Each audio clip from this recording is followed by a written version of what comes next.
Recordar que en ese tiempo no tenían todos los medios que nosotros tenemos, así que escribían en cueros de animales, ¿cierto? De ahí también en los pergaminos obtenían el papel de una caña que crecía a las orillas del Nilo y también arriba en el Líbano, y de un lugar que se llama Biblos. De ahí viene nuestra palabra Biblia, que significa libros, pero prácticamente escribían, entonces tenían que estar transcribiendo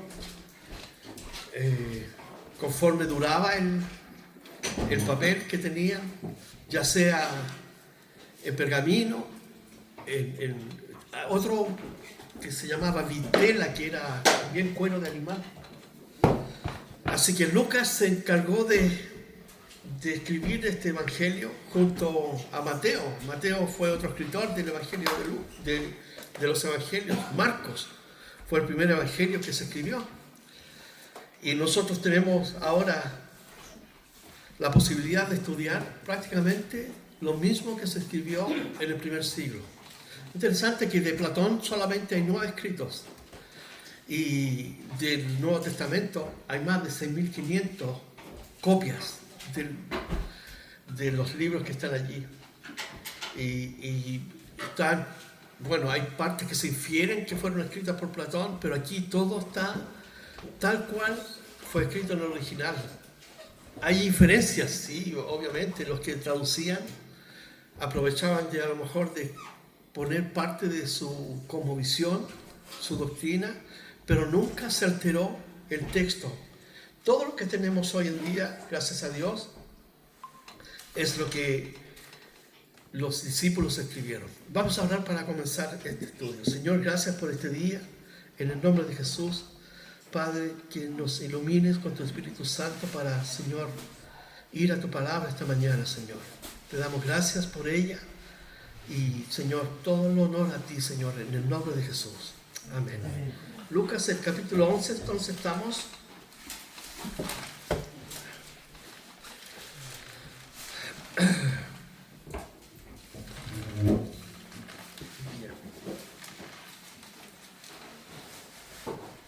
Quedamos en terminamos en el versículo 26 la semana pasada del capítulo 11. 26. Jesús acababa de sanar un muchacho, un joven, que estaba sordo, ciego y mudo. Lucas lo presenta como mudo, pero los otros evangelios nos dan la película completa, por eso se llaman sinópticos, porque cada uno escribe desde una perspectiva y le da un enfoque especial. Mateo escribe para los judíos, para demostrar que Jesucristo es el Mesías del Antiguo Testamento, que todas las profecías que se encuentran en los libros del Antiguo Testamento se cumplen en Jesús. Marcos escribe al mundo romano, ¿cierto? Porque Roma se caracterizaba porque la gente vivía rápida como hoy. Todo lo hacían rápidamente. Es un evangelio muy adecuado para los musulmanes, para evangelizar a los musulmanes. Lucas escribe para todo el mundo y Juan es universal. Así que cada uno tiene su propio enfoque, y aquí tenemos a este muchacho. Recuerden que los judíos, hay cantidad de judíos siguiéndoles, multitudes siguen a Jesús, y él está en este momento realizando un milagro que ningún exorcista de aquella época, porque lo sabían, se atrevía a realizar. Primero, porque era sordo, no podía escuchar. Era ciego, no podía ver a quien lo iba a exorcizar. Así que el milagro es maravilloso, porque Jesucristo, ¿qué hace?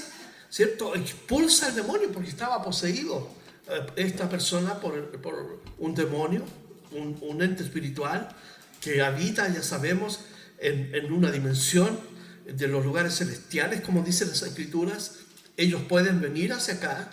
Nosotros vivimos en un círculo cerrado de causa y efecto, pero ellos pueden venir y anhelan poseer un cuerpo, y Jesucristo hizo el milagro, y todos dijeron: tú hiciste este milagro por Satanás, y comenzaron a culparlo, a él de que todo lo que hacía era por el príncipe de los demonios, porque no había otra explicación para ellos en su visión, ¿cierto?, tan corta que tenían. Pero era más incredulidad, porque ellos se negaban a aceptar que Jesucristo, nacido en Belén, venido de Galilea, pudiera ser el Mesías que ellos estaban esperando, porque ellos esperaban un Mesías político que los liberara del yugo romano. Ellos esperaban un Mesías, ¿cierto?, guerrero, que entrara con los ejércitos y estableciera el reino de Dios. Pero las profecías decían que iba a venir como una oveja, como un cordero. Juan Bautista dice, ahí está el Cordero de Dios que quita el pecado del mundo. Pero Jesucristo hace este milagro y todos entonces comienzan a reprocharle que era por el príncipe de los demonios. Y Jesús dice algo increíble, dice que el hombre fuerte, ¿cierto?, cuando está en su casa y tiene control de todo, está tranquilo. Pero si viene un hombre más fuerte, ese hombre es capaz de despojarlo de todo. Entonces, ¿qué está diciendo Jesús?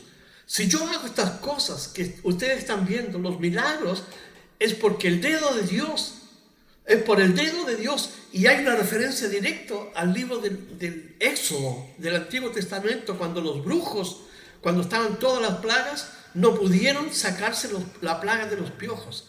Y ellos dijeron, esto no es otra cosa que el dedo de Dios. Pero Mateo nos aclara el panorama y dice que es por el Espíritu Santo, que es la tercera persona de la Trinidad, el poder que actúa en Jesús para liberar a estas personas y sanarlos.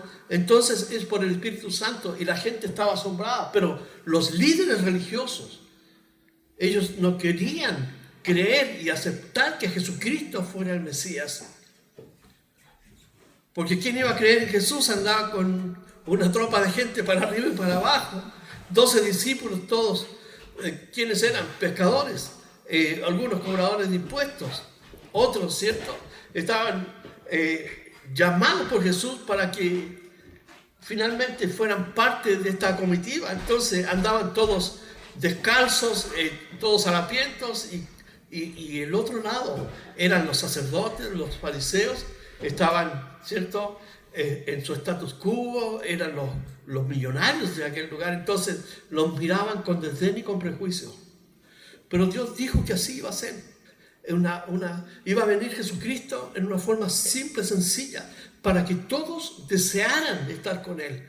Y ya vimos hasta esta altura de este capítulo que estamos examinando, que Jesucristo ha sanado, ha liberado, ha restaurado la vida de cientos de personas, ha alimentado a miles, y ellos aún no son capaces de ver y le achacan estos milagros al poder de Lucifer, de Satanás. Satanás significa adversario. Ellos mismos eran adversarios de Jesús.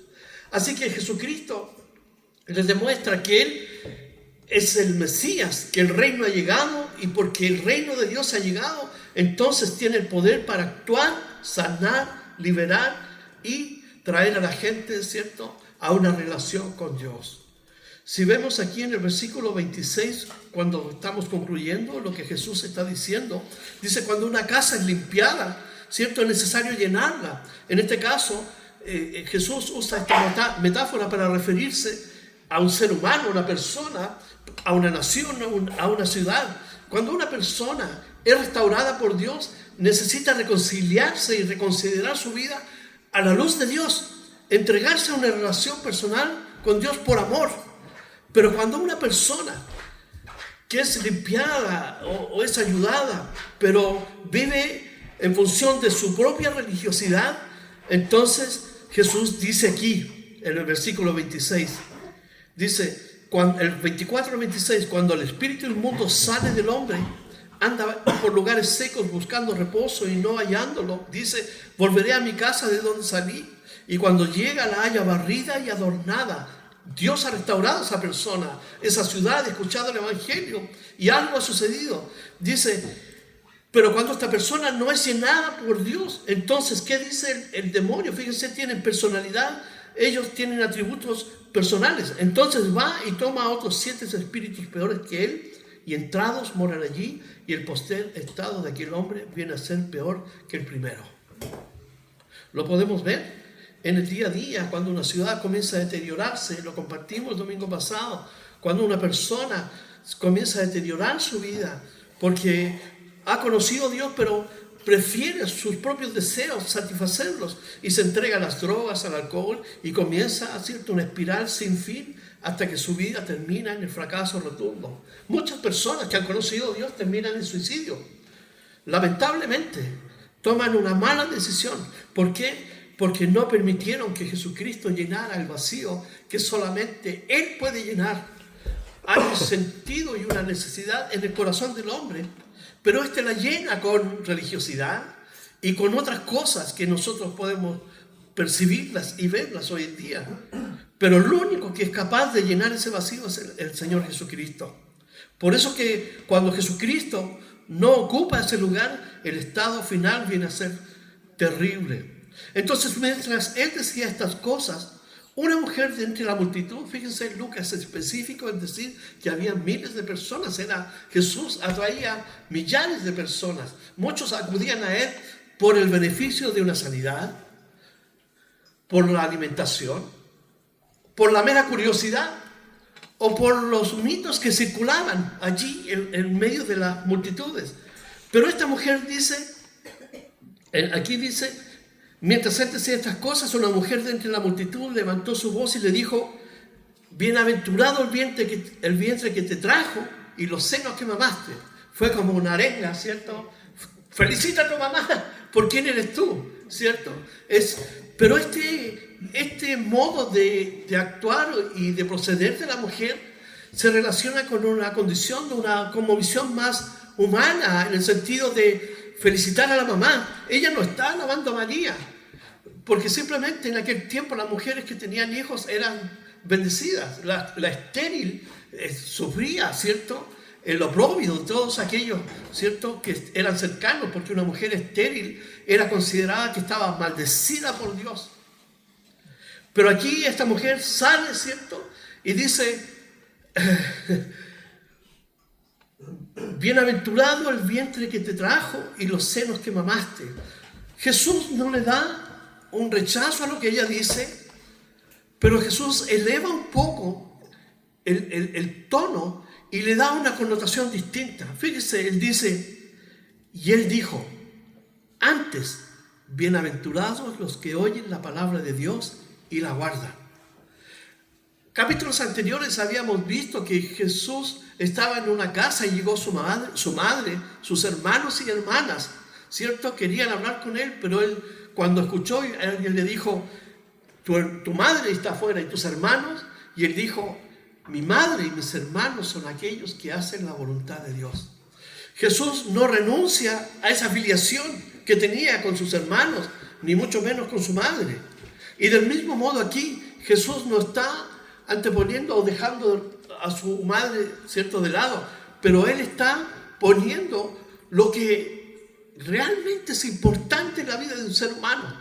Porque más allá de una filiación, ¿cierto?, familiar, existe un vínculo espiritual que precisamente Él quiere establecer y enseñar para que los hombres y mujeres que están allí, que son miles, pudieran entender que no se trataba de un tema religioso, ni tampoco de un asunto corporativo familiar, sino que era un tema que está relacionado directamente con Dios, y la obediencia a Dios por medio de escuchar y vivir su palabra para Jesús era lo más importante.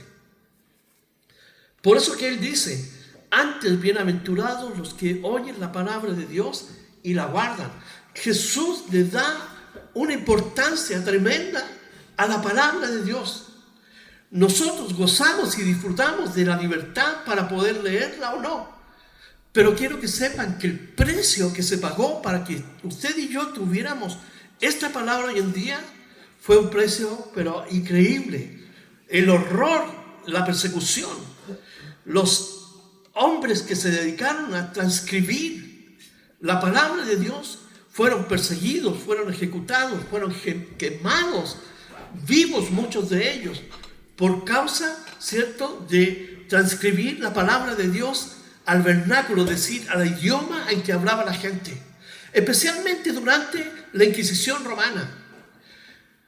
Juan Wycliffe o John Wycliffe fue el hombre que tradujo la escritura del griego y el hebreo al idioma inglés. Y este hombre, una vez muerto, ¿sabe qué hizo la Inquisición? Fue al lugar de la tumba, lo sacaron, lo quemaron y las cenizas las tiraron al río allí en Inglaterra. Ese era el odio. Wycliffe, junto con un grupo de hombres, ¿qué hacían?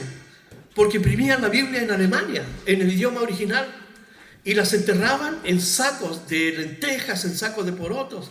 ¿Y qué hacía la Inquisición? Ellos abordaban los buques y tomaban las Biblias y las quemaban, porque a ellos no les interesaba que las personas recibieran las escrituras en su lugar. Así que hubo un precio que pagar por las escrituras. Vida de personas. Juan Hus, un sacerdote que se convirtió al cristianismo en el año 1400, fue quemado públicamente vivo por causa de las escrituras, y era rector de una universidad en Praga. Pero aquí importaba más el tener un estatus de religión más que conocer a Dios por la palabra. Jesucristo le dijo a sus discípulos: vendrán los días en que muchos pensarán que le hacen un bien a Dios cuando los maten. Y precisamente esto se cumplió en la vida de estos mártires que entregaron todo su esfuerzo para que usted y yo tuviéramos la palabra de Dios hoy día en nuestro idioma. Cipriano de Valera y Casiodoro de Reina, la Biblia que tenemos, la versión Reina Valera, se salvaron de morir en la hoguera porque ellos escaparon a tiempo ahí en Europa. Ellos estaban en España y escaparon. Pero ellos escribieron la Biblia del oso, la primera Biblia. Después vinieron otras versiones corregidas y aumentadas, ¿cierto?, con más conocimiento del idioma original. Así que nosotros tenemos una responsabilidad hacia Dios de cómo administramos nuestro tiempo para estudiar la palabra. Así que cuando veas tu Biblia en tu casa, tienes que pensar que alguien murió para que tú la tengas en tu casa, para que tú la tengas en tu idioma. Y nosotros sabemos que es la palabra de Dios porque el mismo apóstol Pablo dice que es la palabra de Dios inspirada y útil para redarguir, para corregir, para instruir en justicia. Es decir, bajo los principios que Dios nos muestra aquí para que el hombre y mujer esté preparado para toda buena obra. Es decir, la Biblia tiene el poder de transformar nuestra vida para conducirnos por los caminos de Dios. Es interesante que cuando se conformó el canon, que es el conjunto de libros formalmente aceptados de la Biblia que nosotros tenemos hoy en día, que son 66, le preguntaban: ¿este libro es leído? ¿Tiene autoridad apostólica? ¿Tiene el poder de transformar vidas? Y cuando la respuesta era sí, entonces oraban y decían: este libro es inspirado por Dios, porque tiene el poder de transformar vida. Tú lees una novela, un libro cualquiera, y te quedas con la historia que hay allí, con la narrativa de un autor. Pero tú lees las escrituras y encuentras un mensaje distinto cada día. Puedes leer un versículo 1000 veces y 1000 veces Dios te va a hablar de forma diferente, porque la palabra es viva, eficaz. Es el Espíritu Santo que la inspiró para que tú y yo pudiéramos tenerla. Tenemos una responsabilidad frente a la palabra de Dios. Entonces Jesús elevó el diálogo allí. No ofendió a la mujer que alabó a María, porque la misma María en Lucas 1:31 dice aquí: he aquí la sierva del Señor, hágase conforme a tu palabra conmigo. Cuando el ángel le dijo: concebirás por el Espíritu Santo. Entonces María dice: he aquí las siervas del Señor. No dijo: aquí está la corregente salvadora del mundo, o aquí está la correina del cielo. Este es un paganismo que viene de la Torre de Babel, donde adoraban a la mujer y al niño, Simurama y Tamus. Y es conocida en diferentes, ¿cierto?, culturas, como Isis, como Astarot, con el niño, hasta que llega a Roma con los sacerdotes paganos y se transforma en el siglo IV, V o III en la Virgen María y el niño. Es una réplica del paganismo babilónico. Y si ustedes leen la historia de la Torre de Babel, de allí surge esta idea de adorar a la mujer y al niño. Así que esta mujer no exalta a María, Jesús no insulta ni agrede a esta mujer, pero sí exalta la conversación y la conduce al punto que es más importante. Jesús dijo: el cielo y la tierra pasarán, mas mis palabras no pasarán. ¿Por qué? Porque las palabras de Dios son eternas, como Dios es eterno. Por lo tanto, así como Jesucristo es ayer el mismo, hoy el mismo y mañana sigue siendo el mismo, también su palabra sigue siendo la misma y tiene el poder de transformar y cautivar a las personas con el amor de Dios. Así que vemos aquí en este pequeño, ¿cierto?, relato la importancia que Jesús le atribuye a la palabra de Dios. Tenemos una responsabilidad nosotros con Dios. Fíjese que en Romanos 15:4 el apóstol Pablo nos da una mirada, un atisbo respecto de lo que significa la palabra de Dios para el creyente. Romanos 15:4 dice así: porque las cosas que se escribieron antes, estar hablando del Antiguo Testamento, para nuestra esperanza se escribieron. ¿Por qué? Porque ellas apuntaban a Jesucristo, al Mesías, a fin de que por la paciencia y la consolación de las Escrituras tengamos esperanza. Entonces la palabra de Dios, ¿qué produce? Esperanza. Porque la misma palabra nos enseña el momento que estamos viviendo, un momento profético, escatológico de los últimos tiempos, cómo el mundo se está rompiendo a pedazos y cada día hay cambios violentos en nuestras sociedades. Pero la Escritura nos da esperanza. ¿Por qué? Porque nos enseña que la iglesia cristiana va a ser sacada, va a ser removida. Entonces, estas cosas se escribieron para nuestra consolación. Así que cuando tú y yo vamos a las Escrituras, no tan solo vamos a buscar como una especie de talismán u horóscopo, ¿cierto?, como algunos utilizan, ¿cierto?, ir al horóscopo para ver qué le dice el horóscopo. Nosotros vamos para ver qué es el mensaje de Dios para mi vida, cómo Dios quiere que yo le siga en obediencia, qué quiere que cambie en mi vida.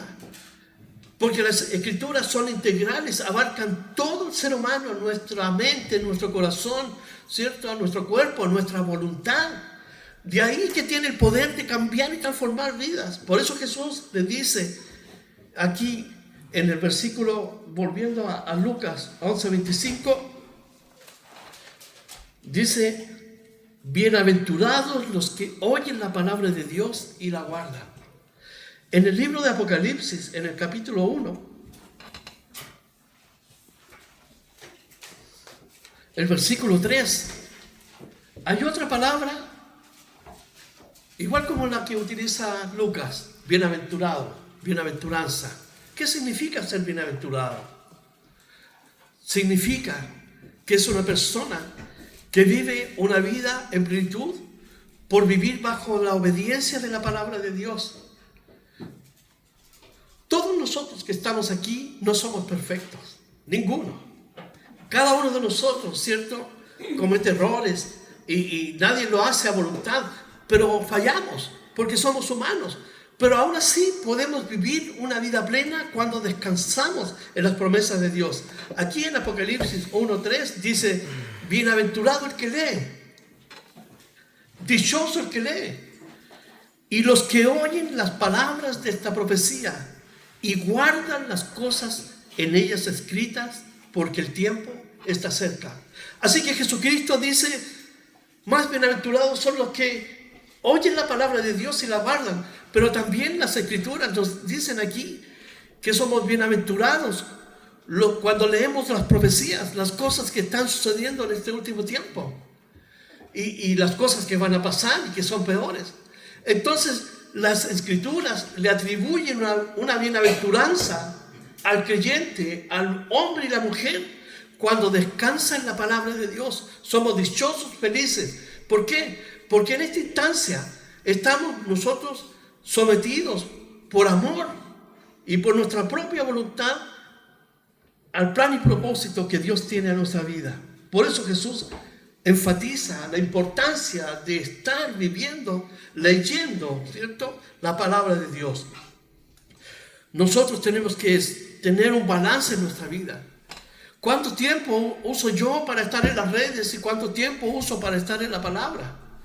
Porque las redes fueron diseñadas para manipularte. Pero la palabra de Dios fue escrita para transformar tu corazón. Las redes manipulan tu mente y también tu corazón. Pero la palabra de Dios transforma tu mente y transforma tu corazón. Y es interesante que hoy en día hay una esclavitud a las redes sociales, pero tan profunda que hay personas que no pueden estar si no están conectadas a las redes sociales. Antes, voy a decir, era interesante que tú ibas al servicio higiénico y llevabas un libro, una revista. Hoy día vas con el teléfono y estás 2, 3 horas pegado ahí. Nosotros tenemos que darle importancia a lo que es vital, a lo que Jesucristo está exaltando, la palabra de Dios, la palabra de Dios. Entonces, dice aquí, el 28, bienaventurados, tenemos una responsabilidad hacia la palabra. ¿Por qué? Porque alguien dio su vida. Y tú sabes, si buscas en las redes sociales, eso sí, puedes ver la forma en que murieron los 12 hombres de Dios. Pedro fue crucificado cabeza abajo. Otros fueron con flechas y lanzas. A otros les cortaron la cabeza.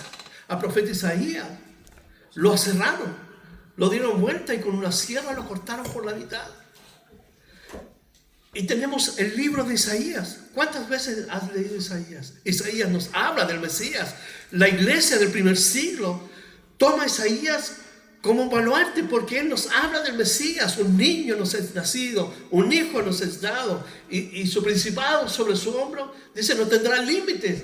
Emmanuel con nosotros. Entonces la iglesia adoraba el libro de Isaías, lo leía, lo compartía, y más encima lo usaba como evidencia para compartir el mensaje del Evangelio, para señalar al pueblo judío que Jesucristo era aquel Mesías.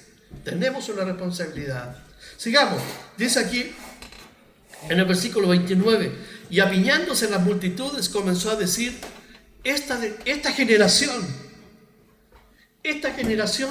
es mala. Mira, el propio Dios dice, esta generación es mala. En Génesis, el capítulo 6, si van conmigo,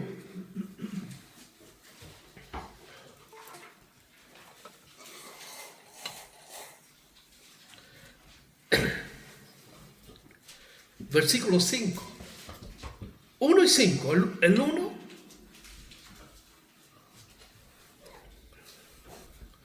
dice, aconteció que cuando los hombres comenzaron a multiplicarse sobre la faz de la tierra y les nacieron hijas, es decir, hubo una explosión demográfica, pero potente. De acuerdo a las genealogías de la Biblia, de acuerdo a estas genealogías del capítulo 5, muchos autores y estudiantes de la Biblia dicen que al tiempo, porque este es el tiempo del diluvio, que Dios va a condenar la humanidad, habían aproximadamente la mitad de los habitantes que tenemos hoy en día. Pero ¿cuál era la condición? Versículo 5. Y vio Jehová que la maldad de los hombres era mucha en la tierra, y que todo designio de los pensamientos del corazón de ellos era de continuo solamente al mal. Era una generación perversa. Pillaje, asesinatos, crímenes, extorsiones, corrupción. Todo lo que vemos hoy en día estaba presente allá, porque Jesús dijo, así como los días de Noé, será la venida del Hijo del Hombre. Por lo tanto, podemos hacer un símil, una comparación, con más violencia allá, más crímenes y terribles. Entonces, volviendo aquí al texto de Lucas, en el versículo 29 dice, y apiñándose las multitudes. esta generación es mala. Esa palabra habla de un mal moral. Es decir, que el corazón, la conciencia, su mente estaba corrompido hacia el mal. Su carácter era perverso, maligno, en Génesis. Y esta generación es lo mismo. ¿Y qué de nuestra generación? ¿Qué de nuestra generación? Trabajé casi 30 años en el Ministerio de Educación y en los últimos años teníamos problemas serios con la pornografía infantil. Niños de 7, 8 años sumidos en la pornografía.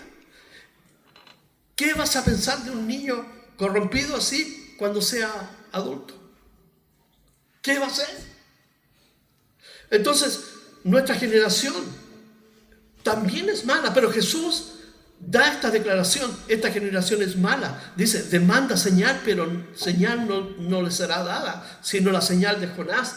Ellos querían señales. En 1 Corintios 1:22, Pablo dice, los judíos piden señales y los griegos buscan sabiduría. Había judíos que habían nacido en la diáspora, eran de origen judío, pero nacido en Grecia, con toda la cultura helénica. Y ellos buscaban racionalmente a Dios. Intelectualmente, en aquel tiempo no existía el método científico, por lo tanto todo era definido por lógica. Pero los judíos querían señales para acreditar cuán potente, ¿cierto?, era Jesús. Pero no querían señales para creer en Jesús. No querían creer en Jesús, pero pedían señales para tentarle. Toda esta generación entonces era mala y solamente querían señales para satisfacer su curiosidad religiosa, pero ellos no querían creer en Jesús. Por eso Jesús demanda señal, no le será dada, sino la señal de Jonás. Es interesante que Mateo, en el capítulo 12, para que lo anoten, él dice, bajo el prisma de Mateo, dice, la señal que será dada será la señal de Jonás, porque así como Jonás estuvo 3 días en el vientre del pez, así el Hijo del Hombre, dice, estará 3 días en el centro de la tierra. Qué interesante lo que dice Jesús. Cuando Jesús dijo, Padre, en tus manos encomiendo mi espíritu, Él bajó al centro de la tierra. Pero no quiero montar en ese punto porque lo vamos a ver más adelante. Lo que quiero señalar es que la señal que iba a recibir el pueblo de Israel era la muerte, resurrección de Jesús, pero también el mensaje de Jesús. Fíjense que no quisieron creer en Jesús. En el año 40 se levantó un judío llamado Teudas. Lo pueden corroborar en Hechos 5:36. Cuando Pedro y Juan son tomados prisioneros y son obligados a callar, que no hablen más en el nombre de Jesús, Gamaliel, uno de los sabios judíos, dice, un momento, hace poco se levantó Teudas, que decía ser alguien, y vino Roma y lo mató. No se metan con estos hombres, porque si esto es de Dios, ustedes no lo van a parar. Nunca. ¿Y este Teudas qué dijo? Teudas comenzó a publicar ahí en Jerusalén, como en el año 40, que él era el Mesías y que la demostración de poder iba a ser dividir el río Jordán. Llegaron los romanos a él y a 400 más y se acabó la rebelión. Pero aquí tenemos al Hijo de Dios que camina sobre el mar, que detiene el viento, que multiplica los panes y los peces, que sana a los ciegos, que sana a los leprosos, que da vida a los muertos, que libera a los poseídos y no cree. Juan Bautista también tenía la duda cuando estaba en la cárcel. Mandó a 2 de sus discípulos a preguntarle, ¿eres tú el que estamos esperando? ¿O hay otro? ¿Y cómo le responde Jesús? Dile que los ciegos ven, que los sordos oyen. Y Jesús le dio un listado de las obras de Dios. ¿Recuerdan cuando Nicodemos en Juan 3 llega de noche a hablar con Jesús? Un fariseo perteneciente al orden político, ¿cierto?, y religioso de Israel. Le dice, sabemos que has venido de Dios, porque nadie puede hacer las cosas que tú haces si Dios no está contigo? Entonces, ¿qué demostración quería el pueblo de Israel? Lo que ellos están manifestando, su incredulidad. Ellos no querían señales para creer. Ellos querían tomar a Jesucristo y matarlo, porque ellos, con las acciones de Jesús, ellos estaban perdiendo poder con el pueblo. Así que aquí tenemos Jesús diciendo la señal de Jonás, versículo 30, dice: porque así como Jonás fue señal a los ninivitas, también lo será el Hijo del Hombre a esta generación. Y aquí hay uno mayor que Jonás. Miren, vamos al libro de Jonás, que está en el Antiguo Testamento. Está, miren, Oseas, Joel, Amós, Abdías, Jonás. Está Miqueas también. Está entre Abdías y Miqueas. Jonás, el capítulo 3, el versículo 4. Jonás había huido, ¿cierto? Todos conocemos la historia de Jonás, la cantábamos, ¿cierto? Hasta que Dios hizo una obra allí, bueno, y Jonás finalmente obedeció. Y el versículo 3 y 4 dice: y se levantó Jonás, del capítulo 3, versículos 3 y 4, y fue a Nínive, que es la ciudad siria que está al norte. Hoy día encontramos la ciudad Nínive. Conforme a la palabra de Jehová, fue. Y era Nínive ciudad grande en extremo, de 3 días de camino, como de Valparaíso a Santiago.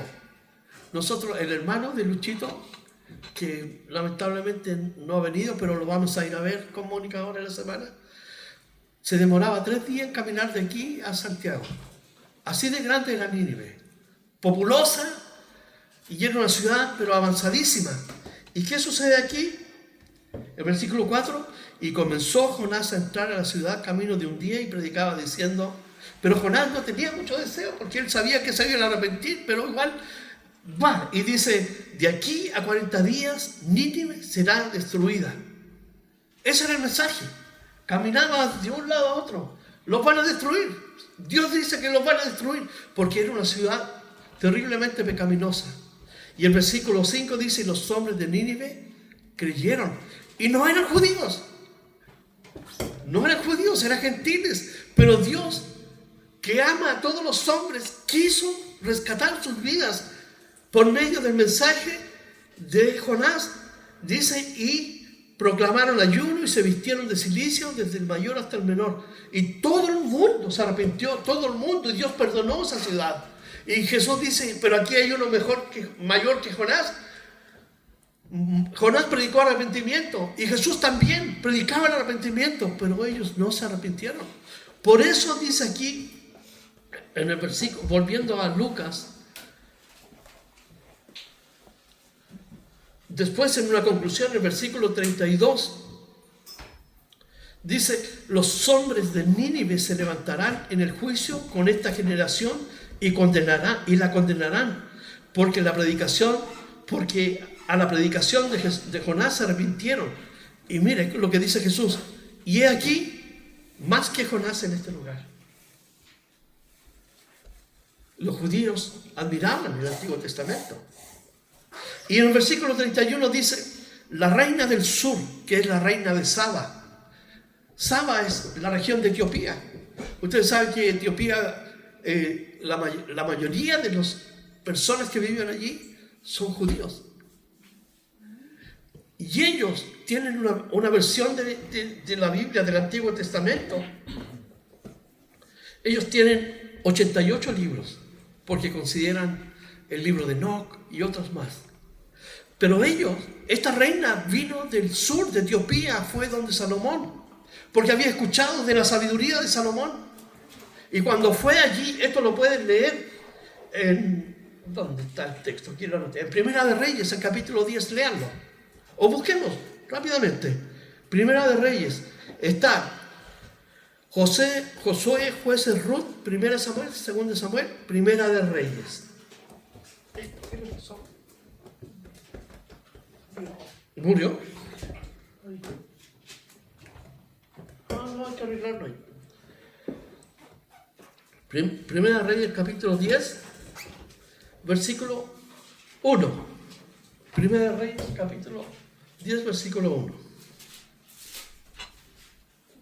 Dice: oyendo la reina de Sabá la fama que Salomón había alcanzado por el nombre de Jehová, vino a probarlo con preguntas difíciles. Recuerdan que cuando Salomón fue constituido rey de Israel, él construyó el templo. Dios le dijo: pídeme lo que quieras. ¿Y él qué dijo? Dame sabiduría solamente para gobernar este pueblo. Y Dios le dice: porque no me pediste fama, ni poder, ni oro, te voy a dar no tan solo sabiduría, sino todas estas cosas. Después de Jesucristo, Salomón está considerado el hombre más sabio del mundo.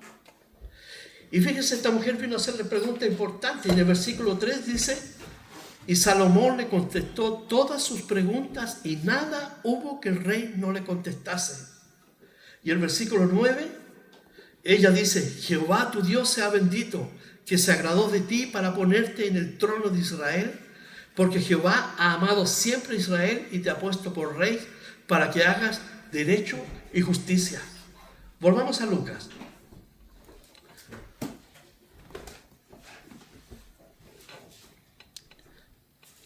El versículo 31 dice: la reina del sur se levantará en el juicio con los hombres de esta generación y los condenará, porque ella vino de los fines de la tierra para oír sabiduría de Salomón. Y aquí, más que Salomón, más que Jonás, más que Salomón, ¿quién está aquí? Aquí está el Cristo, el Mesías, el cual ellos rehusaron aceptar y demandaban aún más señales de él. Pero basta la señal que él dijo que iba a darles, que era su muerte y su resurrección, que es el hecho histórico más relevante en la historia de la humanidad. El cristianismo se sustenta en la resurrección de Jesucristo. Pero aquí no tan solo Jesús está diciendo: aquí hay uno más alto que Jonás y más que Salomón. Jesús está relevando algo importante, un juicio por la incredulidad de Israel. ¿Por qué? Porque él mismo acaba de decir: esta generación es mala. Nuestra generación es mala, por eso viene juicio. Entonces los ninivitas, en el versículo 32, dice: los hombres de Nínive se levantarán en el juicio con esta generación. Van a ser testigos de cómo serán condenados por no haber creído. Dice: y la condenarán, porque a la predicación de Jonás se arrepintieron, y aquí más que Jonás en este lugar. Y Jesús ahora va a usar una metáfora de la lámpara. Con esto vamos a concluir. Dice: nadie pone en oculto una luz encendida ni debajo de un almud, sino en el candelero, para que los que entran vean la luz. El almud era una especie de vasija que más o menos recibía como 8 o 9 litros, y nadie iba a poner una vela debajo de eso porque se iba a apagar. Pero lo que está diciendo Jesús tiene estrecha relación con lo que acaba de decir: más que Jonás, más que Salomón. De hecho, en el Evangelio de Juan, el capítulo 1, si pueden buscarlo, Juan 1.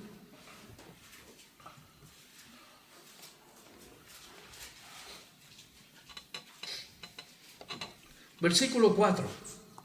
Juan 1, versículo 4.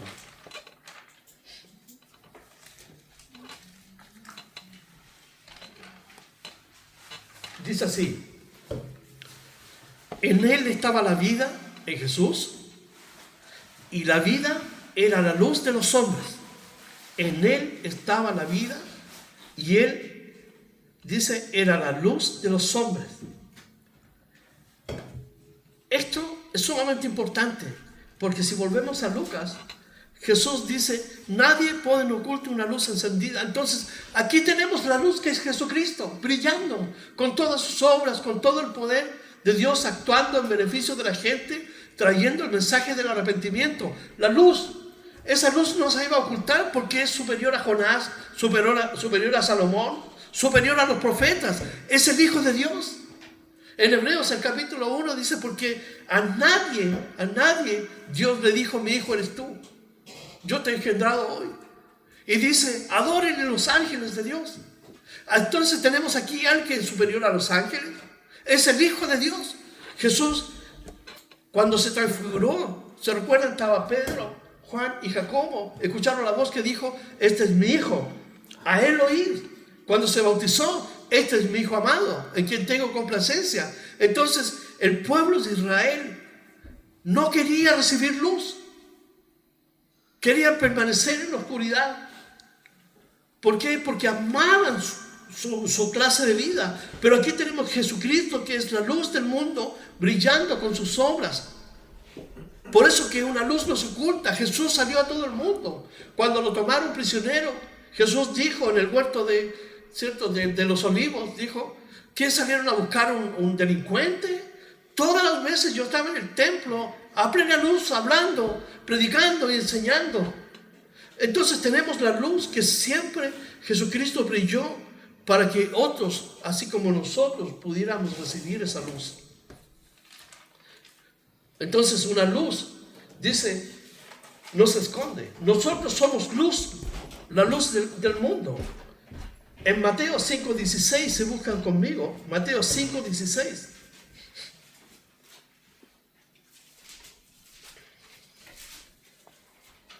Mateo 5:16, con esto estamos terminando.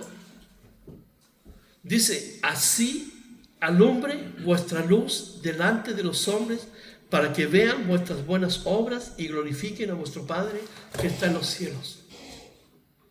Jesucristo es la luz y Él irradió nuestras vidas y nosotros brillamos por la luz de Jesús. Es como la luna refleja la luz del sol. Nosotros debemos reflejar la luz de Cristo también. Entonces, volviendo a Lucas, Él está diciendo aquí, no se pone en oculto la luz encendida ni debajo de un almud, sino en el candelero, para que los que entran vean la luz. Así Jesús dice en Mateo también, para que los hombres vean vuestras buenas obras. Entonces, todo aquel que se ha conectado en una relación personal con Dios, tiene ese poder de brillar con la luz de Cristo. Tus buenas obras, es decir, los actos de justicia, tu vida acorde a los principios que habla la palabra de Dios. Alguien que profesa ser cristiano no puede vivir en la oscuridad, o sus actos o sus obras no pueden ser el reflejo de las tinieblas, porque de allí nos rescató Dios. Nuestros actos, nuestras obras deben ser un reflejo del reino de Dios, que es luz y no tinieblas. Jesucristo es la luz del mundo. Los hombres amaron más las tinieblas que la luz, pero la luz sigue brillando hasta el día de hoy. Y mucha gente no quiere, se rehúsa a creer en Jesucristo, porque tienen prejuicios religiosos o porque su vida de pecado, ¿cierto?, de obras que son ofensivas a Dios, para ellos son más relevantes que vivir una vida para Dios. Pero precisamente ese fue el clímax que gatilló la condenación de la generación de Noé. No quisieron escuchar. Por 120 años, Noé, mientras construyó el arca, estaba dándole un mensaje a la gente. Viene destrucción, viene lluvia. En ese tiempo la tierra era regada por una forma de vapor. Era un clima tropical. Había otra configuración de la tierra. Y no quisieron creer. ¿Hasta cuándo? Hasta cuando llegó el diluvio y Dios cerró la puerta del arca por fuera y nadie pudo entrar. Tuvieron 120 años para escuchar el mensaje y no se arrepintieron. La luz de Dios estaba ahí por medio de Noé, y ahora han pasado más de 2000 años de la gracia y el amor de Dios, tratando de alcanzar generación tras generación, generación tras generación, por medio de nosotros, la iglesia, del mensaje de salvación, y los hombres se resisten a recibir. Por lo tanto, la iglesia, nosotros, tal como los de Nínive se levantarán contra esa generación que Jesús era malvada, como la reina de Saba se levantará también contra esa generación, nosotros como iglesia seremos testigos del juicio a esta generación. Y lo que viene es terrible. Jesús dijo, desde que el hombre ha estado en la tierra, no ha habido ni habrá tal tribulación como estos días que vienen. Por lo tanto, Jesucristo es la respuesta a la humanidad, pero la humanidad le ha rechazado. Somos bienaventurados. ¿Por qué? Porque hemos recibido el mensaje, lo hemos aceptado, lo hemos creído, y así, con todas nuestras debilidades, avanzamos en nuestra fe. Leemos la palabra, oramos, nos congregamos, cantamos y adoramos a Dios. ¿Por qué? Porque entendemos que Dios hizo un acto maravilloso en la cruz del Calvario para rescatar nuestra vida, transformar nuestro ser, y ahora con esa luz tenemos entonces la responsabilidad de brillar en nuestro trabajo, en nuestra familia, con nuestros amigos, en nuestra forma de vivir, para reflejar ¿qué? A Cristo, no mi autojusticia, a Jesús en su bondad, en su amor, en su paciencia, en todos los atributos que Él manifestó cuando estaba aquí y que los tiene hasta el día de hoy. Somos luz, un reflejo de esa luz. En nosotros mismos no tenemos luz, pero reflejamos la luz de Cristo. Somos llamados a obedecer y vivir bajo la palabra de Dios. Vamos a ver. Padre, te damos gracias por este día, por este tiempo en que, Señor, permites que podamos reunirnos en este lugar, por el cual también te agradecemos. Señor, miramos esa generación que tuvo el privilegio de verte, de escucharte, pero, Señor, renunciaron a seguirte, porque amaron más las tinieblas que la luz. Hoy día, Señor, también vemos con mucha tristeza amigos y familia que, Señor, muchos de ellos hasta se burlan y tienen por tardanza tu venida. Pero así como tuviste paciencia, la paciencia de Noé, destruiste toda esa generación, sabemos que viene un juicio, pero la gente no quiere escuchar. Te agradecemos por tu amor, porque nos rescataste, Señor, y tu luz brilla en nuestro corazón. Y aún con todas nuestras debilidades, Señor, con todas nuestras flaquezas, seguimos avanzando, Señor, en este camino al cual tú nos has traído, Señor. Por gracia, por amor y por tu bondad. En el nombre de Jesucristo. Amén. Amén.